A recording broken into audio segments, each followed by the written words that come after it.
3 हम लोग डिस्कस कर रहे हैं। उसका पहला क्वेश्चन देखिए, show that the given system of equation has a unique solution.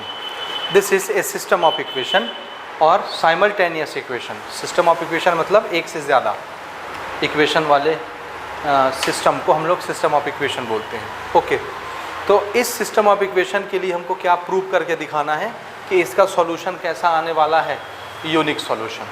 तो अगर हम इसके कंडीशन को चेक करें और A1/A2 का रेशियो B1/B2 के रेशियो के बराबर ना आए तो फिर इसका सॉल्यूशन कैसा आएगा सॉल्व करने के बाद, यूनिक। यही चीज़ हमको प्रूव करनी है। तो रेशियो अगर नॉट इक्वल हुए तो प्रूव हो गया कि इसका सॉल्यूशन यूनिक सॉल्यूशन आएगा। तो यहाँ पर सबसे पहले एक क्वेश्चन में हम यहाँ पर लिख लेते हैं कि A1 B1 A2 B2 C1 C2 कितने कितने हैं। तो A1 कितना है 3, B1 5, C1 12। ये सब आप जानते हैं, इसलिए मैं फिर से अलग से इसको नहीं बताऊंगा। और अब अपन रेशियो निकालते हैं।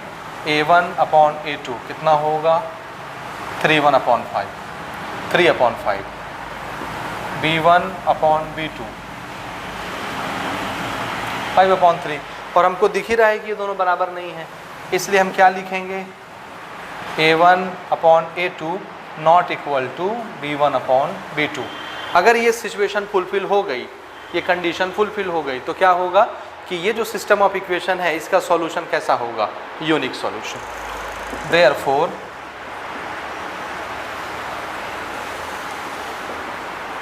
System of equation has A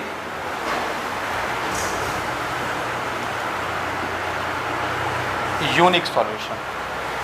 this is our answer. Question number 2 लेते हैं, इसको नोट करेंगे आप पॉज करके।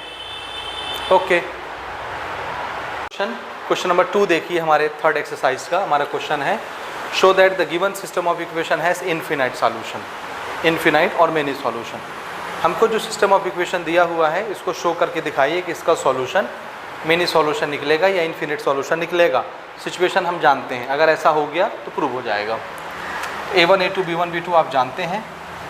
हमने यहाँ पर A1/A2 का रेशियो निकाला, कितना आएगा ये 2/6 यानी 1/3। इसी तरह से B1/B2 का रेशियो कितना आएगा -3/9, -3/9।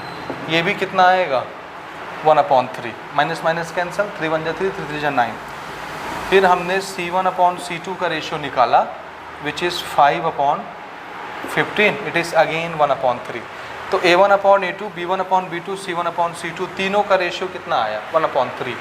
सो यहाँ पर हम लिखेंगे A1/A2 equal to B1/B2 equal to C1/C2 और ये सब कितने कितने हैं 1/3।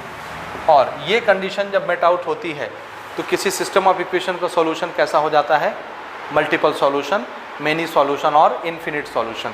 देयरफॉर सिस्टम लिखने का ये शॉर्टकट तरीका है, सिस्टम ऑफ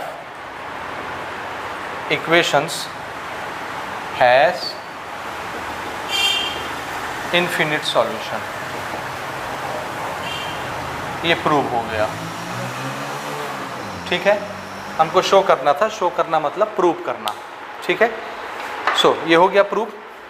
अगला क्वेश्चन देखिए, इसी से मिलता जुलता क्वेश्चन नेक्स्ट हम लोग डिस्कस कर रहे हैं। क्वेश्चन नंबर 3 हमारा क्वेश्चन है, find the value of k for which the given system of equation have no solution.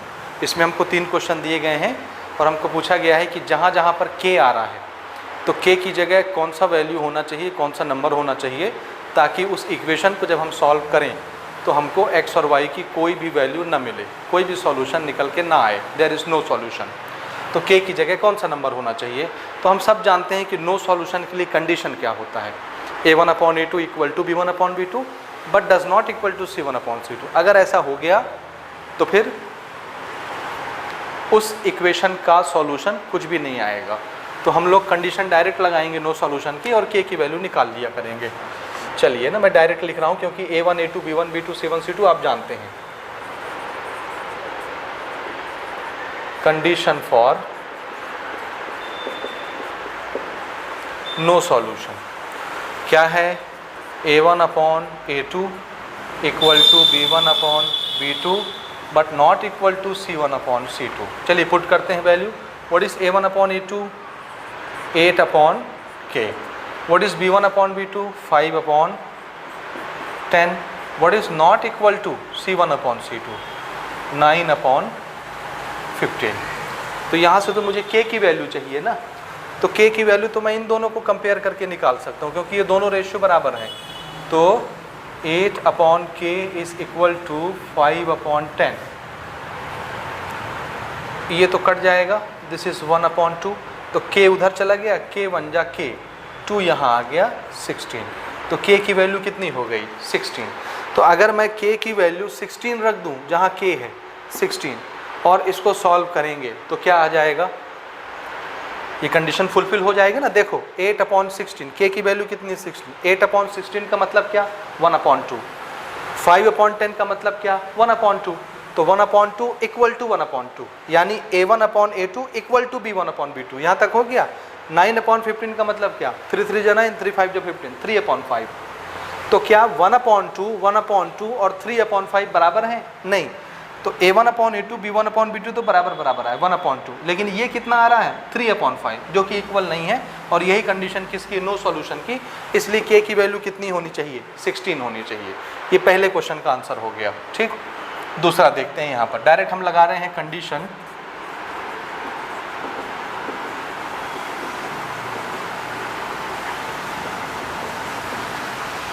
Condition for no solution. ठीक है, चलिए डायरेक्ट वही चीज़ जो अभी हमने डिस्कस किया, A1 upon A2 equal to B1 upon B2 but it is not equal to C1 upon C2। Value put करते हैं। A1 upon A2 K upon 12 equal to B1 upon B2 3 upon K not equal to C1 upon C2 3 upon 6। चलिए यहाँ से तो K की value मिलेगी हमको ना, इन दोनों को हम कंपेयर करते हैं।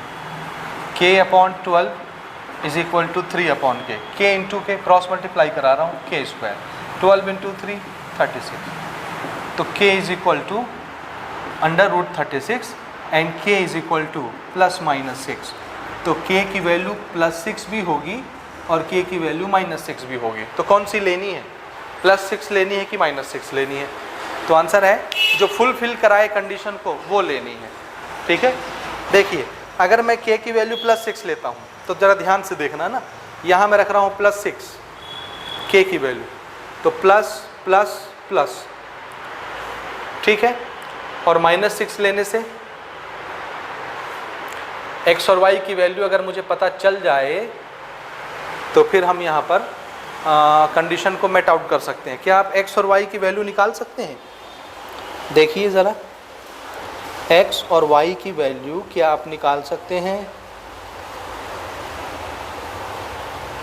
देखिए देखिए थोड़ा सा समझिएगा ना, कैसे पता करेंगे कि K की वैल्यू प्लस 6 होगी या माइनस 6 होगी?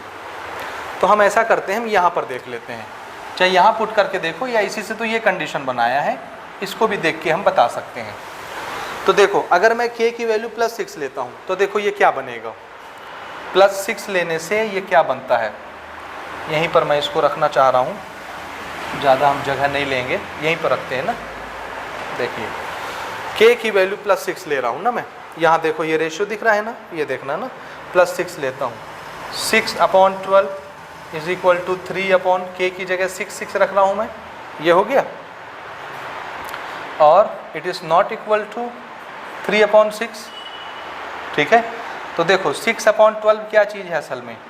1 अपॉन 2। 3 अपॉन 6 क्या है? 1 अपॉन 2। और 3 अपॉन 6 क्या है? 1 अपॉन 2। अब आप एक बात बताइए, क्या 1 अपॉन 2 1 अपॉन 2 1 अपॉन 2 बराबर नहीं है? तो आंसर है सभी बराबर होंगे।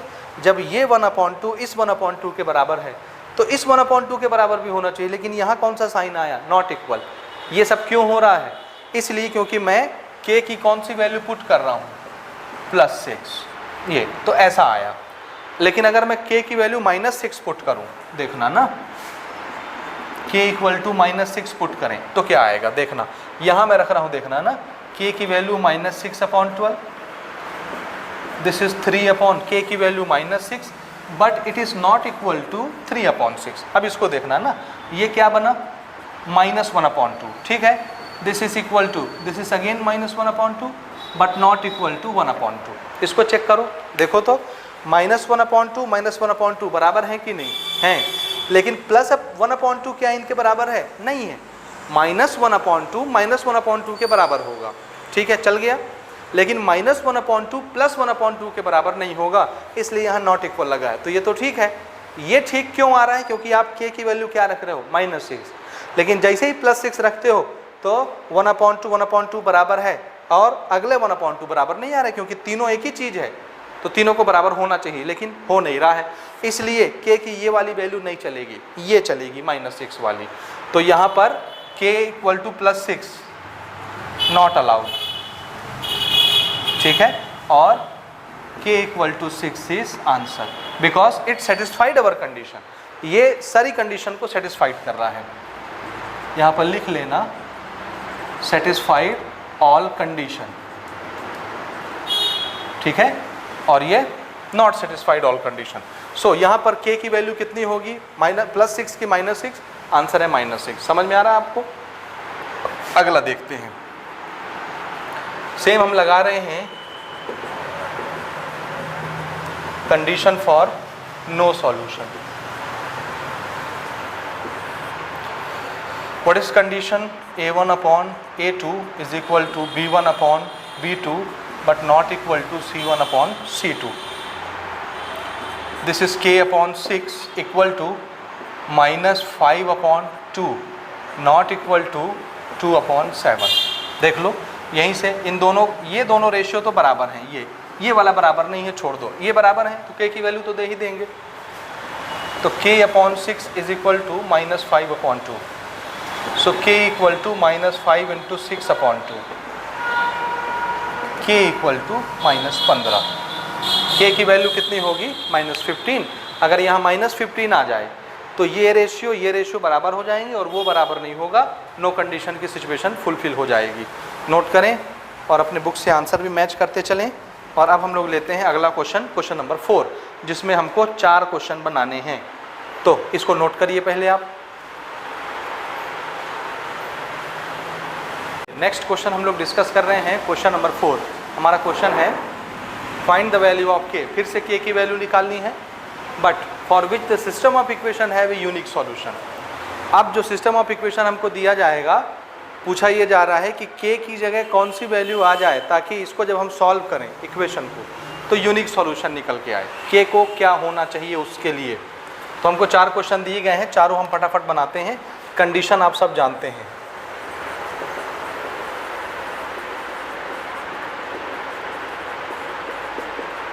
Condition for unique solution, what is condition? a1/a2 not equal to b1/b2। चलिए पुट करते हैं, a1/a2 k/3 it is not equal to b1/b2। y के सामने कोई नंबर नहीं है, तो y के सामने हम नंबर कौन सा मानेंगे? 1, ठीक है। क्रॉस मल्टीप्लाई करते हैं, k equal to not equal to 6। देख लो, 3 उधर जाके 6 हो जाएगा, 3 2 जा 6, बीच में साइन नॉट इक्वल टू का, तो k 6 नहीं होना चाहिए। ध्यान से सुनिए, ये है मेरा सिस्टम ऑफ इक्वेशन, ठीक है। यहाँ पर k इस जगह पर है, तो k की जगह सिर्फ कौन नहीं होना चाहिए? 6। अगर 6 हो गया तो फिर इसका सॉल्यूशन यूनिक नहीं आएगा। तो k not equal, k is not equal to 6 क्या मतलब होता है? k 6 बस नहीं होना चाहिए, k 6 के बराबर नहीं होना चाहिए, सिर्फ 6 बस नहीं होना चाहिए, इसके अलावा कुछ भी हो जाए। k को हर वैल्यू बनने के लिए पूरी मंजूरी है, पूरी छूट है, पूरी आज़ादी है, बस k क्या नहीं बन सकता? 6 नहीं बन सकता। अगर 6 बन जाएगा k तो इसका सॉल्यूशन फिर यूनिक नहीं आएगा, और k के अलावा ये जो मर्जी वो आ जाए, वो वैल्यू बन जाए, तो हर वैल्यू के लिए सॉल्यूशन कैसा आएगा? यूनिक आएगा। तो इसका आंसर क्या होगा? एक्सेप्ट k इक्वल टू 6, यानी k की वैल्यू 6 को छोड़ के बाकी, except this, the system of equation have a unique solution.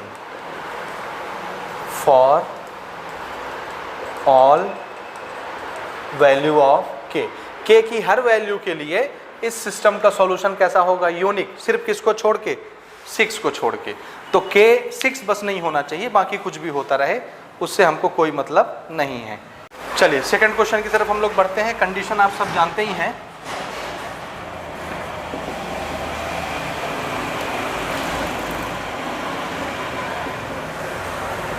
Condition for unique solution a1 upon a2 should not equal to b1 upon b2।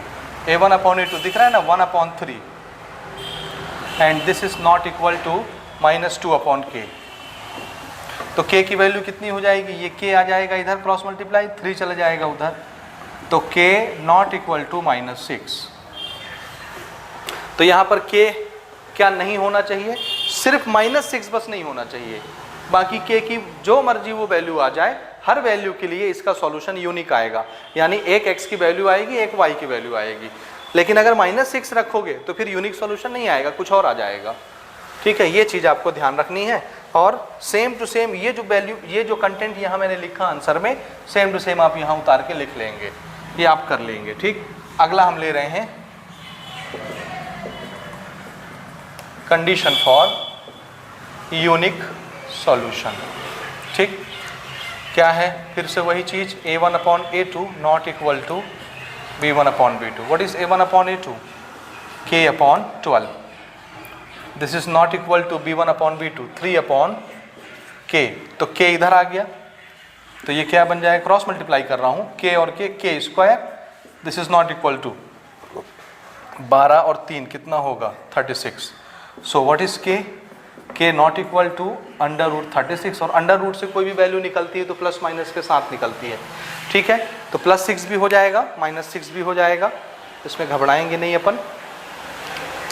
So k not equal to +-6, क्या मतलब हुआ, क्या मतलब हुआ, जहाँ जहाँ k दिख रहा है वहाँ वहाँ सिर्फ क्या नहीं होना चाहिए। तो आंसर है ना तो +6 होना चाहिए, ना -6 होना चाहिए। ये दो ठो नंबर छोड़ के k की जगह दुनिया की कोई भी नंबर रख दो, हर नंबर के लिए इस सिस्टम का सॉल्यूशन कैसा होगा, यूनिक। लेकिन अगर k की जगह -6 या +6 कुछ भी रखे तो फिर यूनिक सॉल्यूशन नहीं आएगा। सेम टू सेम यही स्टेटमेंट आप यहाँ भी उतार लेंगे कि except k is equal to +6 and k equal to -6, the system of equation have a unique solution for every value of k। k की हर रियल वैल्यू के लिए इसका सॉल्यूशन यूनिक होगा। Okay, next condition for unique solution, a1 upon a2 not equal to b1 upon b2। Okay, put करते हैं, 4 upon 2 not equal to -5 upon -3। कोई k आया क्या, k आया कहीं पे, क्योंकि यूनिक सॉल्यूशन के लिए तो हमको सिर्फ यही रेशियो देखना है। अब आप ये नहीं बोलोगे कि C1 upon C2 भी लिख लो, क्योंकि C1 upon C2 में k आएगा उधर, ये है C1 upon C2। लेकिन क्या यूनिक सॉल्यूशन के लिए C1 upon C2 देखने की ज़रूरत है, नहीं है। हमको सिर्फ क्या देखना है, इसका रेशियो। इसमें कोई k नहीं आया तो k की कोई वैल्यू ही नहीं होगी। इसका सॉल्यूशन क्या होगा, नो सॉल्यूशन, कोई वैल्यू नहीं होगी k की। आप अपना आंसर मैच कर लीजिए, इसके लिए आंसर क्या लिखा हुआ है आपकी पुस्तक में। तो आंसर है, इसका आंसर ये होगा कि k की हर वैल्यू के लिए ये स्टेटमेंट ट्रू है। ठीक है ना, क्योंकि ये दोनों रेशियो बराबर तो है नहीं। तो k की हर वैल्यू के लिए यहां लिख लीजिए, this is true for all value of k। So system of equation have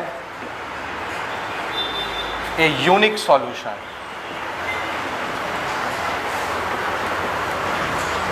for all real value of k।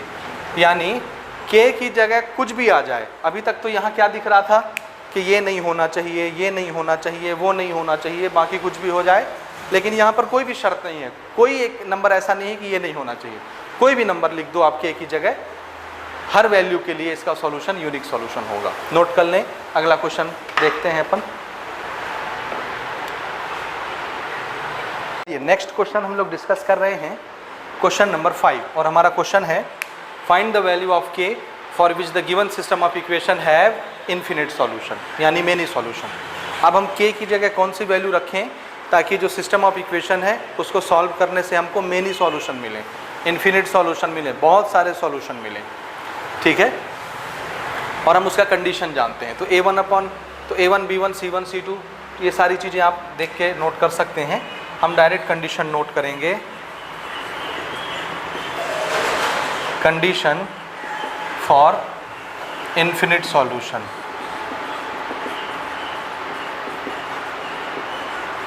And what is condition? Answer है A1/A2 is equal to B1/B2, it is also equal to C1/C2। ये तीनों ratio आपस में बराबर होने चाहिए।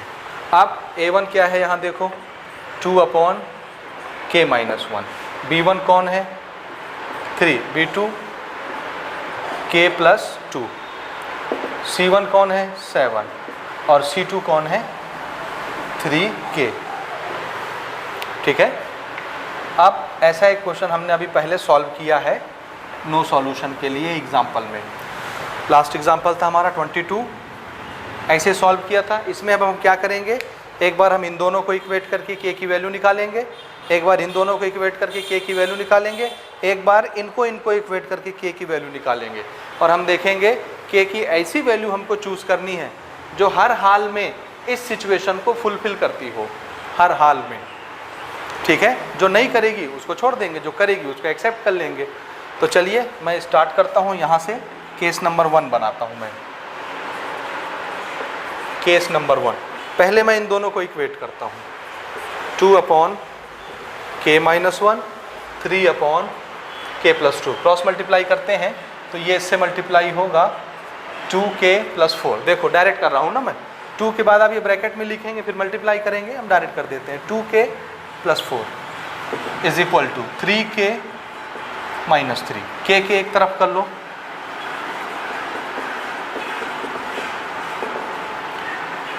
This is -k-7, तो k is equal to कितना आ गया 7, माइनस माइनस कैंसिल हो गया। तो मुझे पहले इक्वेशन, पहले केस से जब मैं इन दोनों को इक्वेट करता हूँ k की वैल्यू 7 मिलती है।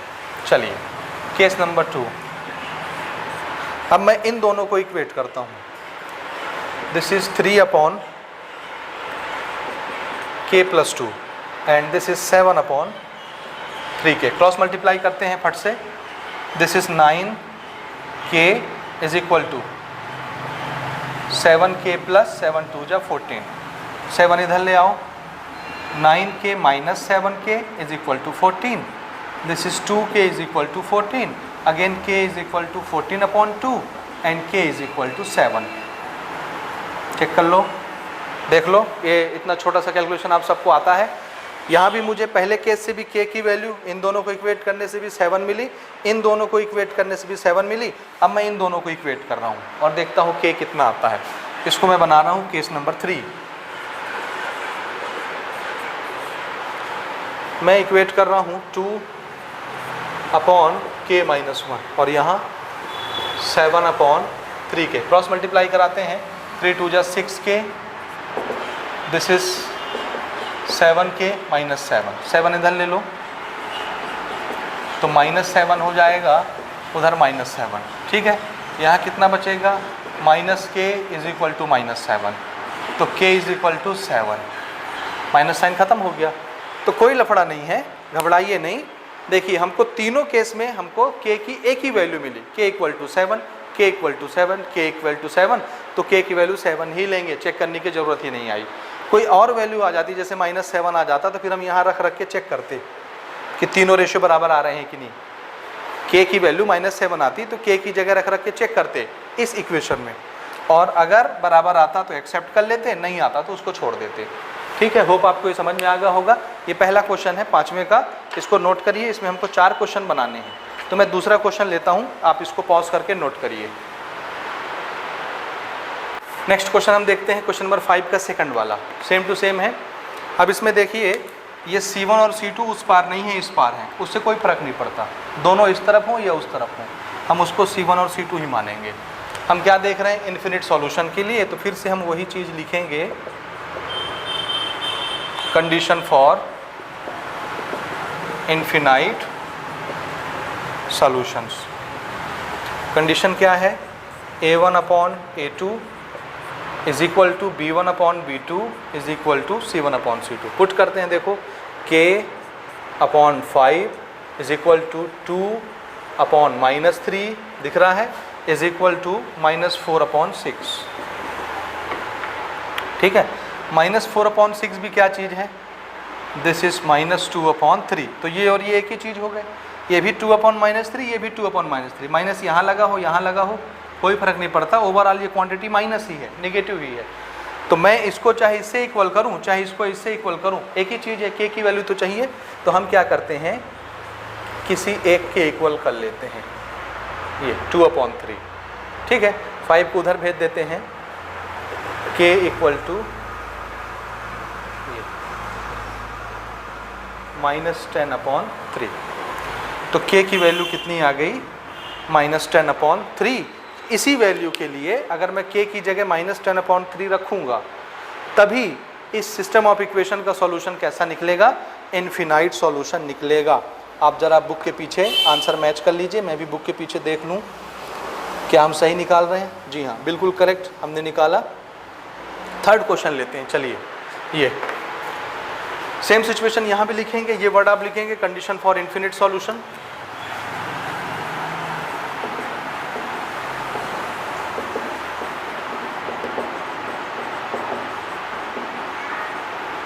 और यहाँ पर हम कंडीशन लगाएंगे, A1 upon A2, B1 upon B2, C1 upon C2 सभी आपस में बराबर। A1 अपॉन A2 कितना है, 3 अपॉन 2, B1 अपॉन B2 इस माइनस या K upon -5, C1 upon C2 इस 7 अपॉन 1। अब थोड़ा सा इसमें दिक्कत ये है, ये देखिए ना, क्या कि ये और ये तो बराबर हो सकते हैं, ठीक, उसी तरह ये और ये भी बराबर हो सकते हैं, ठीक, लेकिन ये और ये बराबर नहीं है। देखना ना, यहाँ पर देखो ये और ये बीच में इक्वल इक्वल साइन लगा है, लेकिन प्रैक्टिकली 3 अपॉन 2 और 7 अपॉन 1 क्या ये बराबर हैं आपस में, नहीं। 3 अपॉन 2 का मतलब क्या, 1.5, 1.5, और 7 अपॉन 1 का मतलब क्या है, 7। तो 1.5 और 7 क्या बराबर होते हैं, आंसर है नहीं। तो ये बराबर नहीं है, इसलिए K की कोई वैल्यू ही नहीं निकल सकती, ये रेशियो ही गलत है। Therefore, value of K is not possible। इसमें K की वैल्यू नहीं निकलेगी, ये आप नोट करें। अब हम लोग अगला क्वेश्चन इसका लेते हैं, चौथा क्वेश्चन और लास्ट क्वेश्चन। मैं इसको रब करता हूँ, आप इसको नोट कर लें। क्वेश्चन नंबर 5 का लास्ट क्वेश्चन लेते हैं, फोर्थ वाला। सेम हमको वही कंडीशन रखनी है, condition for infinite solution। and what are conditions,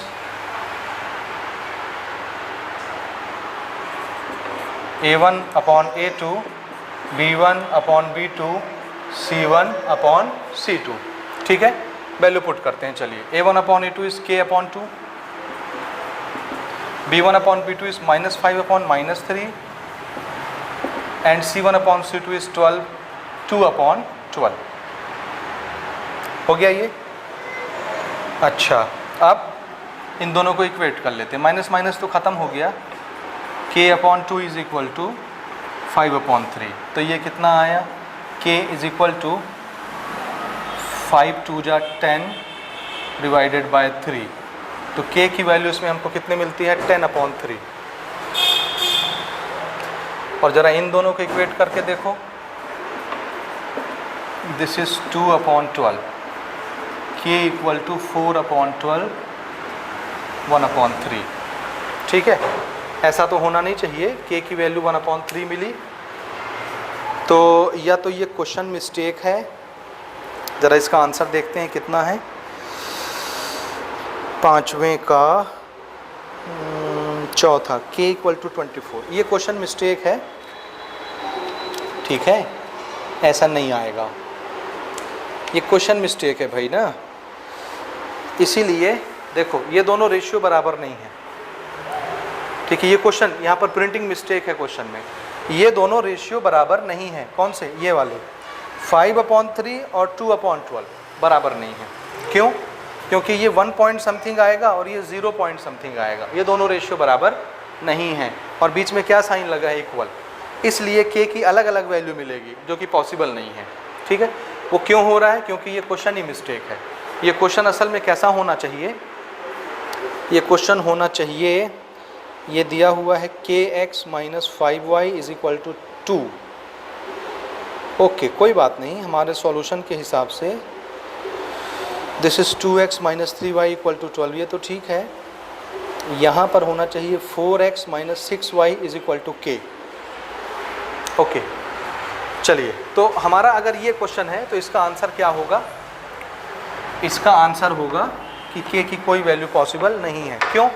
क्योंकि जब हम इस पर नज़र डालेंगे तो 5/3 और 2/12 बराबर नहीं है, therefore value of k is not possible.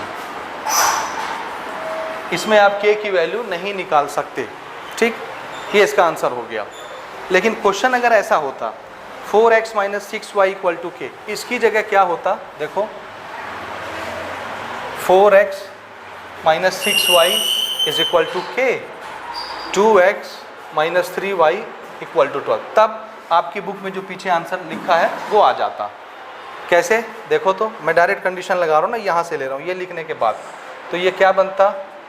4/2 - 6/3 k/12। अब देखो ना, ये भी क्या चीज़ है?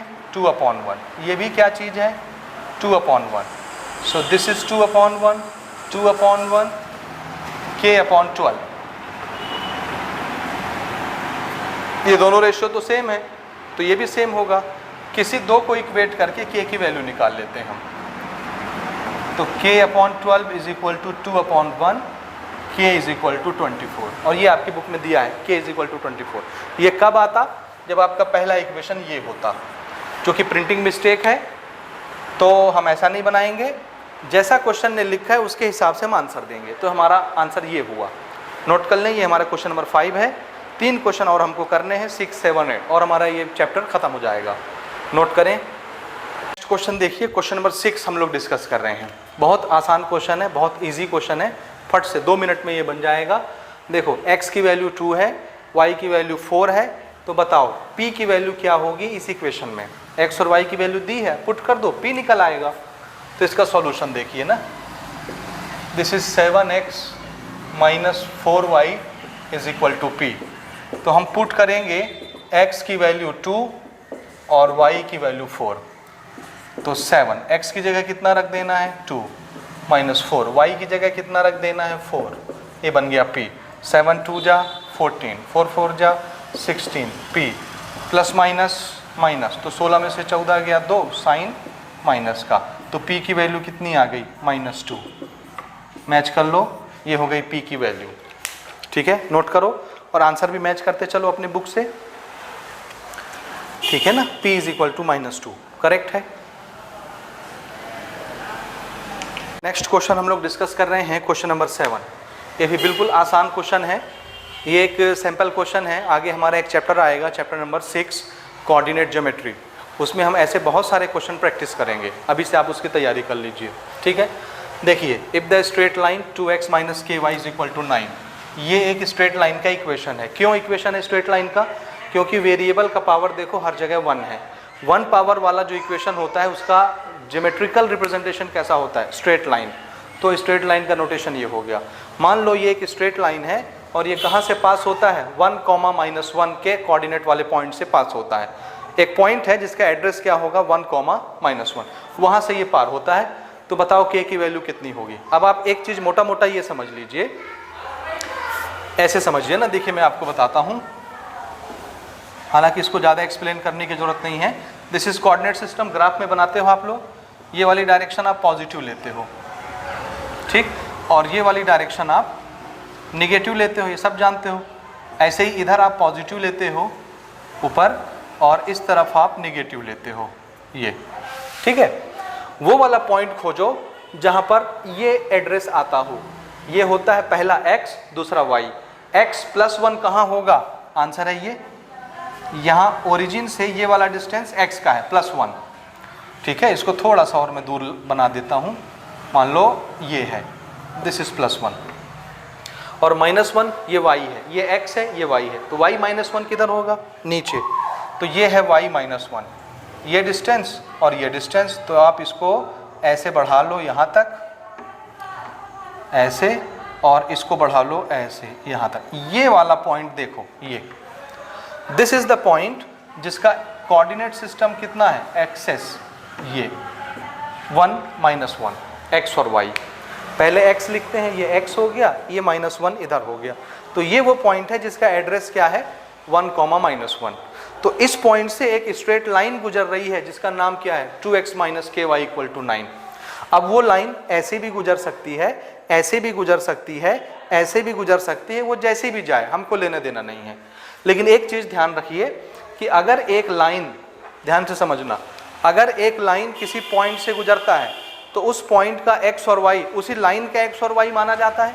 मान लो, समझाने के लिए मैं लिख रहा हूँ कि वो लाइन ऐसी गुजरी, ए ऐसे चली गई, मान लो this is the straight line, और ये वो पॉइंट है। तो इस पॉइंट का ये जो कोऑर्डिनेट है x और y, दिख रहा है ना कोऑर्डिनेट x और y, ये वाले पॉइंट का एड्रेस है। इस लाइन का इक्वेशन क्या है? इस लाइन का इक्वेशन है 2x - ky = 9। इस लाइन का इक्वेशन, स्ट्रेट लाइन का। तो अगर ये स्ट्रेट लाइन इस पॉइंट से गुजरती है तो इस पॉइंट के x और y के कोऑर्डिनेट इस इक्वेशन को सेटिस्फाइड करेंगे कि नहीं? इसी लाइन के x और y है ना, देखो x और y कौन है? ये वाले पॉइंट के एड्रेस। ये वाला पॉइंट किस पर है? इस लाइन पर। तो इस पॉइंट के कोऑर्डिनेट्स इस लाइन के इक्वेशन को सेटिस्फाइड करेंगे ना, क्योंकि ये तो उसी लाइन के पॉइंट्स हैं, इसी लाइन का पॉइंट है ये। तो इस पॉइंट का जो x और y की वैल्यू होगी वो इस लाइन के इक्वेशन को सेटिस्फाइड जरूर करेगी। तो हम क्या करेंगे, x और y की वैल्यू अगर यहाँ पुट कर दें, क्योंकि सेटिस्फाइड कर रही है, तो k की वैल्यू हमको मिल जाएगी, ठीक है। इसको मैं ऐसे लिखता हूँ, देखो सॉल्यूशन नोट करिए। If straight line 2x - ky = 9 passes through point जिसका एड्रेस क्या है? 1, -1। अगर ये स्ट्रेट लाइन इस पॉइंट से गुजरेगी तो इस पॉइंट के कोऑर्डिनेट्स इस इक्वेशन को सेटिस्फाइड करेंगे। Therefore coordinates of points satisfied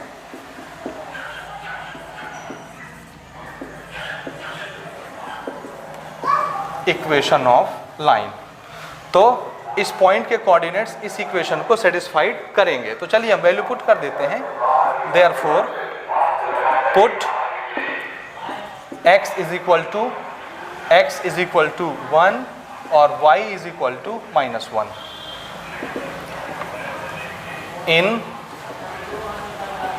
equation of line. Line की इक्वेशन में पुट कर देते हैं। लाइन का इक्वेशन क्या है? ये है। तो चलो x और y की वैल्यू पुट करो। x की जगह 1 रखना है, y की जगह -1 रखना है। ये हो गया 2 1 जा 2, k × -1 -k। फिर से देखो 2 - +k = 9, k = 9 - 2, so therefore k = 7। तो k की वैल्यू कितनी मिल जाएगी? 7 मिल जाएगी। ये हमारा आंसर हो गया, k = 7। इसको हम इस तरह के टॉपिक हमारे आगे आने वाले चैप्टर कोऑर्डिनेट ज्योमेट्री में भरपूर आपको मिलेंगे, बहुत सारे मिलेंगे, और उसको हम वहाँ पर डिटेल से और ज़्यादा आपको समझाएंगे कि उसके यूजुअल मीनिंग क्या क्या होते हैं। ये नोट करें। इसके बाद एक लास्ट क्वेश्चन और हम बनाते हैं, उसके बाद फिर ख़त्म करते हैं। लास्ट क्वेश्चन हम लोग डिस्कस करते हैं, question number 8 of this exercise number 3, और इसके बाद हमारा पूरा चैप्टर नंबर 3 कवर हो गया, ठीक है। तो लास्ट क्वेश्चन देखिए, बहुत इंटरेस्टिंग है, आप बना लेंगे क्योंकि अभी तक आप जैसा करते आ रहे हैं बस उसी का निचोड़ आखिरी में आपसे एक बार और पूछ रहा है, बस हो गया।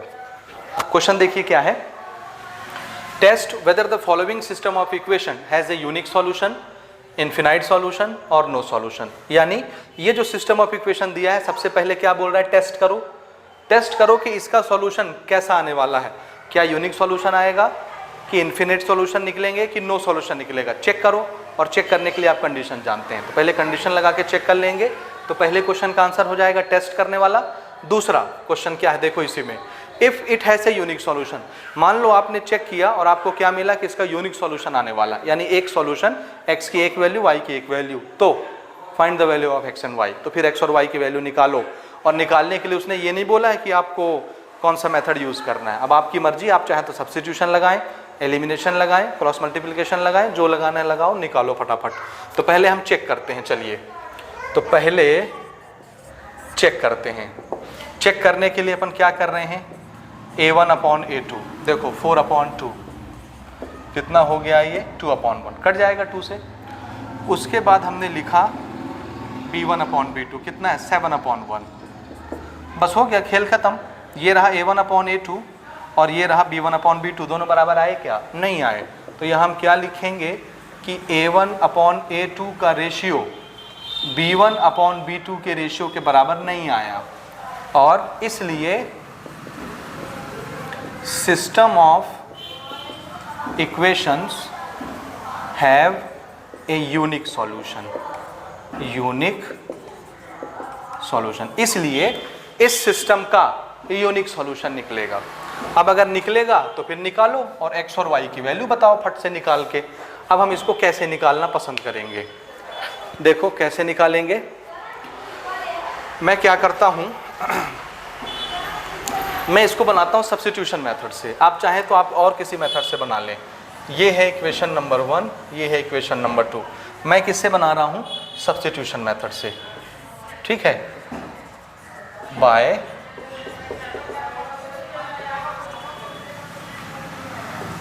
Substitution method. देखो मैं क्या कर रहा हूँ, सेकंड इक्वेशन से y की वैल्यू निकाल रहा हूँ और उसको पहले इक्वेशन में पुट कर दूंगा, ये तो आप जान रहे हैं।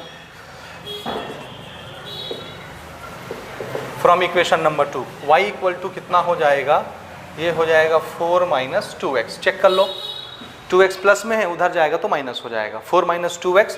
और इसका नाम मैं रख देता हूँ इक्वेशन नंबर 3, क्योंकि अगर आपने पुराने लेक्चर देखे हैं इसी चैप्टर के, तो आप मेरी टेक्निक जान रहे हैं कि मैं आगे क्या करने वाला हूँ और क्यों मैं इसका नाम इक्वेशन नंबर 3 रख रहा हूँ।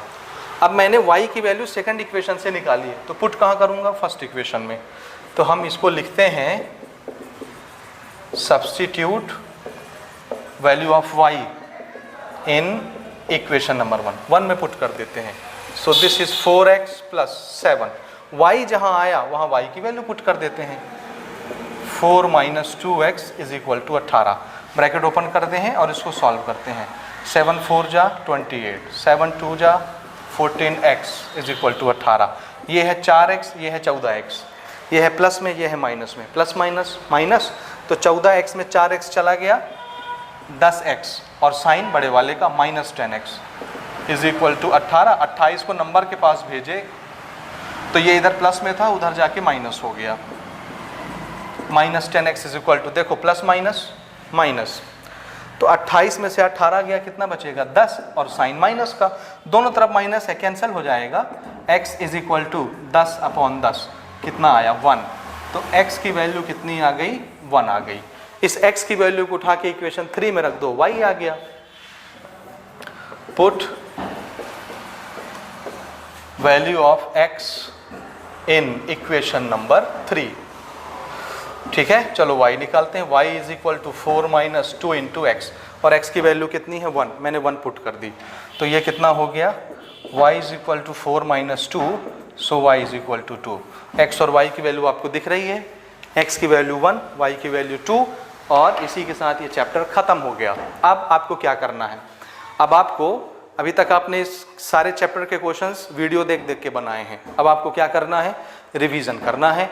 और अब क्या करेंगे, आप बिना देखे इस चैप्टर की शुरुआत से सारे क्वेश्चन, सारे एग्जाम्पल, सारे एक्सरसाइज बिना देखे आपको रफ कॉपी में प्रैक्टिस करनी है, और प्रैक्टिस करके देखिए कि बिना देखे आप बना ले रहे हैं कि नहीं बना पा रहे हैं। अगर नहीं बनता है तो फिर से आप वीडियो प्ले करके देखिए, हेल्प लीजिए, और कोशिश करिए कि ज़्यादा से ज़्यादा क्वेश्चन बिना देखे आपसे बने। और इसके बाद फिर हम लोग स्टार्ट करेंगे अगला chapter, that is quadratic equation. ठीक है, ये नोट कर लें।